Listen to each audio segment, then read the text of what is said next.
5월 3일 법률방송 러투데이 시작하겠습니다. 첫 소식입니다. 111억 원대 뇌물 혐의 등을 받는 이명박 전 대통령에 대한 첫 번째 공판 준비기일이 오늘 열렸습니다. 이 전 대통령 변호인은 삼성전자의 다스 소송비 대납 등에 대해 몰랐다고 주장하는 등 주요 혐의를 전부 부인했습니다. 다스와 삼성, 말 그대로 전부 부인했습니다. 박지민 기자입니다. 공판 준비 기일은 피고인의 출석 의무가 없어 오늘 열린 첫 공판 준비 기일에 이명박 전 대통령은 나오지 않았습니다. 검찰 공소사실 설명이 끝나기 무섭게 이 전 대통령 변호인은 관련 혐의를 강한 어조로 부인했습니다. 먼저 다스 관련해선 다스 비자금 조성이나 공모관계, 업무상 횡령 혐의 사실 전부를 부인한다고 말했습니다. 다스 법인세 포탈 혐의에 대해서도 은폐를 지시하거나 분식을 보고받고 승인했다는 검찰 주장을 전부 부인한다고 말했습니다. 삼성 관련해선 피고인은 삼성이 소송비를 대납했다는 자체를 보고받거나 허용하거나 묵인하지 않았다. 검찰 공소 사실을 전부 부인한다고 했습니다. 이 전 대통령 변호인은 그러면서 더 나아가 과연 삼성이 소송비를 대납한 게 대가에 따른 것인지 적극적으로 다툴 예정이라고 덧붙였습니다. 설사 삼성 돈이 다스에 흘러들어갔어도 뇌물죄 성립 전제 요건인 대가성을 부인하며 다퉈보겠다는 겁니다. 이 전 대통령 측은 그 밖에 국정원 특수활동비 7억 원 뇌물 상납 등 여타 다른 혐의들에 대해서도 대체로 부인하는 취지로 주장했습니다. 대통령 기록물 무단 유출 및 응립 관련 혐의에 대해서는 단순 과실이라는 주장을 펼쳤습니다. 이 전 대통령 변호인은 그러면서 대선 당시 상황 등을 묻는 질문에 잘 기억나지 않는다는 등의 답변으로 피해갔습니다. 이 전 대통령은 특가법상 횡령, 조세포탈, 뇌물수수, 국고손실, 직권남용, 대통령 기록물 관리법 위반 등 10개가 넘는 혐의로 지난달 9일 재판에 넘겨졌습니다. 삼성전자 다스 미국 소송비 대납 68억 원 등 뇌물 혐의액만 111억 원에 달합니다. 이명박 전 대통령 측은 다퉈볼 여지가 조금이라도 있는 부분은 사실이 아니다고 명백히 사실로 밝혀진 부분은 몰랐다는 취지로 혐의를 전면 부인했습니다. 전직 대통령을 상대로 한 검찰의 재판 전쟁이 시작됐습니다. 법률방송 박지민입니다. 버스나 지하철 등 대중교통이나 편의점 같은 곳에서 사용하는 선불식 전자카드, 티머니 카드 얘기인데요. 이 티머니 카드는 잃어버리거나 도난을 당해도 분실 신고를 할 수 없고 환불을 받을 수도 없습니다. 소비자 단체들이 소송을 냈는데 1심에서 패소했고 오늘 항소심 마지막 변론기일이 열렸습니다. 러투데이 심층 리포트 김정래 기자가 재판에 다녀왔습니다. 티머니 카드 소송 핵심 쟁점은 티머니 카드 분실 또는 도난 시 이미 저장된 금액과 카드값은 지급받을 수 없다는 티머니 카드 약관 조항의 적법성 여부입니다.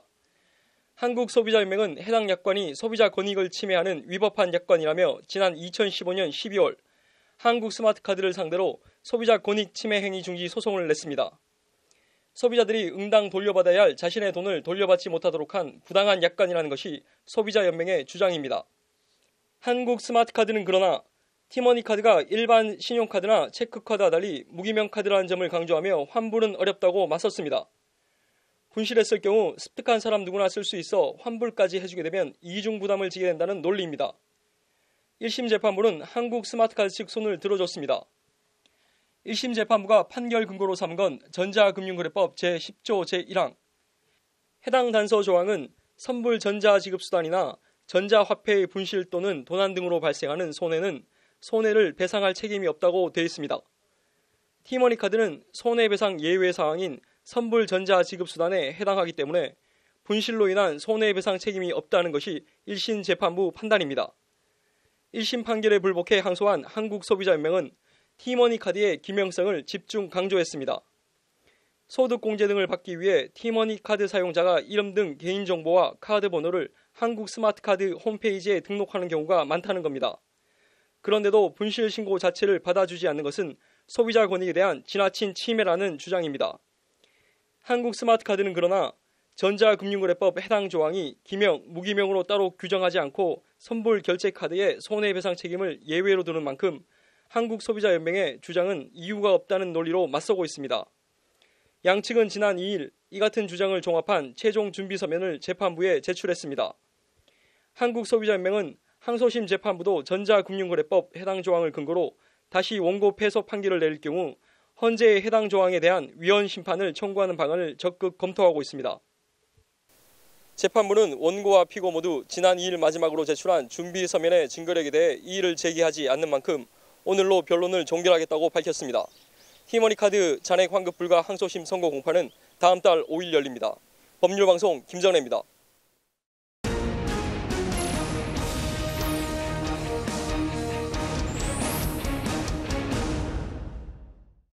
네, 인공지능 컴퓨터 AI가 세계 바둑 1위 이세돌 구단도 이기는데 변호사 업무를 못할 건 또 뭐냐? 뜻 맞는 말 같기도 하고 허무맹랑한 소리 같기도 한데요. 오늘 국회에서 관련 토론회가 열렸다고 합니다. 로인사이드 장한지 기자 나와 있습니다. 장 기자, 오늘 열렸다는 국회 토론회 어떤 토론회인가요? 네, 토론의 제목은 리걸테크 새로운 시장이 열린다인데요. 네. 리걸테크는 이제 법의 리걸과 기술의 테크 합성어입니다. 네. 오늘 토론의 문제의식과 주제는 4차 산업혁명 시대 새로운 법률 시장 어떻게 성장시킬 것인가 정도로 압축할 수 있습니다. 네. 리걸 테크, 그래도 일반인들한테는 아직 많이 생소한 단어인데 설명을 조금 더 해주시죠. 네, 앞서 말씀드린 대로 리걸테크는요. 네. 법률의 리걸과 기술의 테크놀로지가 결합된 신조어입니다. 네. 현재 우리나라의 리걸테크 현황은 크게 4가지 정도로 구분할 수 있는데요. 네. 판례와 법령, 논문 등을 포함한 법률 검색, 온라인을 통한 전문 변호사 검색과 연결, 소송과 관련된 전자 증거 수집, 판결을 예측하고 법안 통과를 기획하거나 승소 전략 등을 세우는 법률 자문 정도로 범주화할 수 있습니다. 네, 얘기를 듣고 보니까 특히 전자 증거 수집이나 법률 자문 이런 거는 변호사들 고유한 전문 영역 아닌가요? 네, 그래서 오늘 토론회에서도요. 네. 리걸테크는 위기이자 기회라는 진단이 나왔는데요. 네. 위기는 변호사 고유 영역이 궁극적으로 AI에 넘어가는 것 아니냐라는 문제의식이고요. 네. 그리고 2016년 발간된 UN 미래보고서 2045에서는 네. 30년 후 AI에 대체될 위험성이 큰 직업 중 하나로 변호사를 상위권으로 꼽기도 했습니다. 네. 반면 AI에 기반한 리걸테크 시장을 선점을 하게 되면 결국 새로운 법률 시장을 개척해서 선도하는 기회의 땅을 갖게 될 것이라는 희망 섞인 전망도 나왔습니다. 네. 우리나라의 경우 올해 3월 말 이제 법무법인 대륙아주에서요. 네. 최초로 AI 변호사를 들였습니다. 네. 미국에서는 이미 재작년부터 세계 최초로 AI 변호사를 활용하고 있는데요. 네. 도입 이후 변호사들의 법률 판례 검색 시간이 20%가량 줄었다는 게 통계적으로 입증이 되자 네. 이미 대다수 로펌에서 AI 변호사를 실무에 투입하고 있습니다. 네. 이게 시장 규모 같은 게 나온 게 있나요? 네, 해외에서는 이미 법률 서면 작성 업체, 법률 분석 시스템, 법원 및 판사 성향 분석 등 리걸테크를 전문으로 하는 기업들이 존재합니다. 네. 리걸테크 해외 스타트업 투자가 2016년 기준 2억 9,200만 달러로 2011년과 비교를 해서 불과 5년 만에 3배가량 증가하는 듯 급성장을 보이고 있습니다. 네. 그래서 뭘 어떻게 하자는 말들이 나온 게 있나요? 네, 상용화된 지 얼마 되지 않은 AI 변호사가 아직은 네. 판례, 문헌 등 단순한 검색기 수준이고요. 네. 인간 변호사들의 비서 역할 정도라는 이제 한계점은 분명히 있는데요. 네. 이 한계를 하루빨리 극복해야 한다는 겁니다. 네. 또 관련 법 제도 정비가 시급하다는 입장도 나왔습니다. 리걸테크는 국민들의 법률 소비 측면에서도 유용한데요. 네. 국민들의 법률 접근성이 향상될 수 있고요. 또 변호사 수입료 등 경제적인 면에서 혜택을 볼 수도 있고 네. 또 법률 정보 비대칭성이 해소되는 등 장점이 많습니다. 네. 김지훈 박사의 말을 한번 들어보시죠. 네. 국민의 권익 신장의 새로운 수단으로 등장할 가능성이 높아지고 있다는 겁니다. 이런 조사도 있습니다. AI가 등장했을 때 대체해 줬으면 좋겠다. 희망하는 직군이 뭐냐? 아주 상위 클래스의 변호사 직군. 정말 하루가 다르게 세상이 바뀌고 있는데 좋은 거라고 하니까 잘 도입돼서 잘 활용됐으면 좋겠네요. 오늘 잘 들었습니다.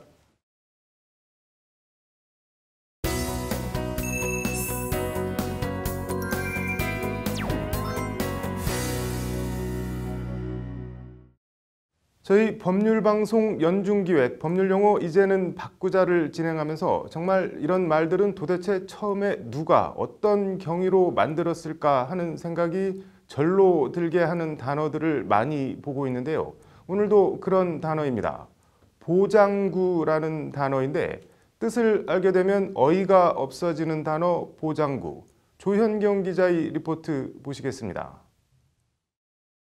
서울 강남의 한 장애인 용품 매장입니다. 간단하게는 목발부터 중증 장애인용 척추 지지대, 지체 장애인에게는 제2의 발이나 마찬가지인 휠체어까지 여러 종류의 장애인 용품이 진열돼 있습니다.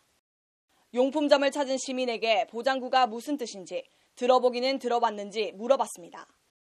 잘 모르겠어요. 처음 들어보는 말이긴데요. 네. 장애인 용품점을 이용하는 시민조차 모르는 단어 보장구. 하지만 낯설고 이질적인 단어가 여전히 우리 법전엔 살아있습니다. 장애인 복지법 제65조입니다. 장애인 보조기구는 장애인이 장애의 예방 보완과 기능 향상을 위하여 사용하는 의지, 보조기 및 그 밖의 보건복지부 장관이 정하는 보장구화라고 돼 있습니다. 통상적으로 쓰는 뜻의 의지가 아닌 의족이나 의수의 뜻을 가진 일본식 한자어 의지와 함께 적혀 있는 낯선 단어 보장구. 이 보장구라는 말 혹시 들어보신 적 있으세요? 아니요. 못 들어봤어요. 설명 안 했으면 모르죠. 보장구는 한자로는 도울보, 꾸밀장, 갖출 구자를 씁니다. 장은 장치할 때 장이고 구는 도구할 때 구입니다. 장애인의 신체 결함과 불편 해소, 편의 증진을 돕는 장치나 기구, 그냥 보조기구라는 뜻입니다. 이 쉬운 말을 한자를 알아도 금방 이해가 어려운 보장구라는 낯선 말로 법전에 적어놓은 겁니다. 근데 너무 단어가 어려워서 굳이 이런 말 써야 하나 싶어요. 법전에만 있는 보장구라는 이런 낯선 단어를 쓰는 직업군이 또 있습니다. 의사입니다. 지금도 처방전 등에 여전히 보장구라는 용어를 사용하고 있습니다. 장애인 용품점 업주도 도대체 왜 그런 말을 계속 쓰는지 도무지 이해를 못하겠다는 반응입니다. 한자어거든요, 보장구가. 이런 말을 꼭 써야 될까? 쉬운 말로 했으면 또 일반적으로도 다 쉽게 할 수 있는 부분인데 법조인과 의사들은 여전히 아무렇지 않게 쓰는 단어 보장구. 하지만 정작 장애인 보조기구를 생산하는 한국의료기기 산업협회도 지금은 보장구라는 말을 쓰고 있지 않습니다. 일반적으로는 많이 거의 안 쓰는데 또 보장구 안에도 여러 종류가 있어서 그걸 포괄할 수 있는 단어로 좀 바꿔야 되지 않을까. 명색이 장애인을 위한 법률이라면서 비장애인은 물론 장애인들에게도 낯설고 알 수 없는 단어 보장구. 이 보장구라는 용어를 법전에 그대로 두고 써야 할 이유가 단 하나라도 있을까요? 어렵고 불친절한 법률 용어, 이제는 바꿔야 합니다. 법률방송 법률 용어, 이제는 바꾸자 조현경입니다. 배터리 폭발 논란이 있었던 삼성전자 갤럭시 노트7 휴대전화에 불이 붙어 화상을 당한 피해자들이 삼성전자를 상대로 낸 손해배상 소송 1심에서 패소했습니다. 오늘의 판결은 인과관계 입증 얘기입니다. 36살 이모 씨 등 5명이 갤럭시 노트7이 터져 화상을 입었다며 지난 2016년 12월 치료비와 갤럭시 노트7 구입비, 정신적 충격에 대한 위자료 등을 청구하는 소송을 냈습니다. 중간에 2명이 법원의 화해 권고 결정을 받아들여 소송은 3명이 진행했습니다. 1심 판결이 오늘 나왔는데 법원은 휴대폰 결함과 화재 사이 인과관계가 인정되지 않는다며 원고 패소로 판결했습니다. 재판부는 일단 갤럭시 노트7 휴대폰에 배터리 결함이 있다고 보인다고 휴대폰 결함 자체는 인정했습니다. 법원은 그러나 화재가 난 휴대폰에 충격이 가해진 점이 인정된다며 외부 충격이 발화 원인이 됐다는 가능성을 배제할 수 없다고 판단했습니다.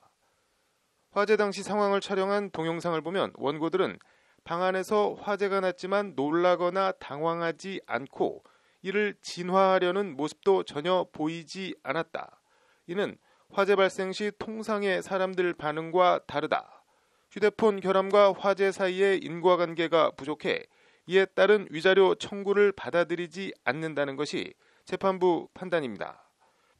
의료사고 소송이 대표적인데 전문적 지식이 없는 일반인이 어떤 사고나 사건의 인과관계를 입증하는 건 상당히 어렵고 때론 불가능합니다. 법원의 판단을 받아들이더라도 외부 충격이 가해지면 불이 나는 휴대전화를 만들어도 제조사는 아무런 잘못이 없다는 결론이 됩니다. 휴대전화 같은 전기기구에 불이 나면 절대 놀라거나 당황하셔야 합니다. 그래야 추후 손해배상 재판에서 유리해집니다. 놀라거나 당황하지 않으면 재판에서 집니다. 오늘의 판결이었습니다. 이어서 법조계 소식 전해드리겠습니다. 광주지검은 오늘 5.18 민주화운동 당시 헬기 사격을 부정한 전두환 전 대통령을 사자 명예훼손 혐의로 불구속 기소했습니다. 전 전 대통령은 지난해 펴낸 회고록에서 헬기 사격을 목격한 고 조비우 신부의 주장을 거짓이라고 기술해 조 신부와 5.18 희생자 유가족의 명예를 훼손한 혐의를 받고 있습니다. 전 전 대통령이 법정에 다시 서게 된 것은 1995년 12.12와 5.18 당시 내란 및 내란 목적 살인, 뇌물 등 혐의로 구속 기소된 지 23년 만입니다. 대법원은 오는 8월 2일 퇴임하는 고영한, 김창석, 김신 대법관 후임 선정을 위해 내일부터 14일까지 대법관 제청 대상자를 선거받는다고 오늘 밝혔습니다. 대법원은 이번 대법관 인선부터 기존 대법원장이 대법관 후보추천위원회에 특정 후보를 제시하는 권한을 폐지하는 등 투명성을 높이기 위해 제청 절차를 개선한다고 밝혔습니다. 검찰 과거사위원인 이용구 법무부 법무실장은 오늘 기자 간담회를 열고 위원회가 제도사 및 사전조사를 권고한 김학의 전 법무부 차관 성접대 의혹 사건과 장자연 리스트 사건 등 16건에 대해 검찰 진상조사단이 성역 없는 조사를 할 것이라고 밝혔습니다. 이용구 실장은 의혹 연루 정황이 드러난다면 당시 검찰총장은 물론 법무부 장관까지 대상으로 삼아 조사할 계획이라고 말했습니다. 경찰은 오늘 댓글 조작 혐의로 구속 기소된 드루킹 김모 씨가 김경수 더불어민주당 의원에게 인사청탁을 한 대상인 도모 윤모 변호사 2명을 참고인 신분으로 불러 조사했습니다. 드루킹은 지난해 대선 이후 도 변호사를 오사카 총영사로, 윤 변호사를 청와대 행정관으로 김 의원에게 각각 추천했는데 이들은 드루킹이 운영한 인터넷 카페 경제적 공준화 모임 경공모 회원입니다. 경찰은 내일 김경수 의원을 불러 조사합니다. 5월 3일 법률방송 로투데이 마치겠습니다. 시청해주셔서 감사합니다.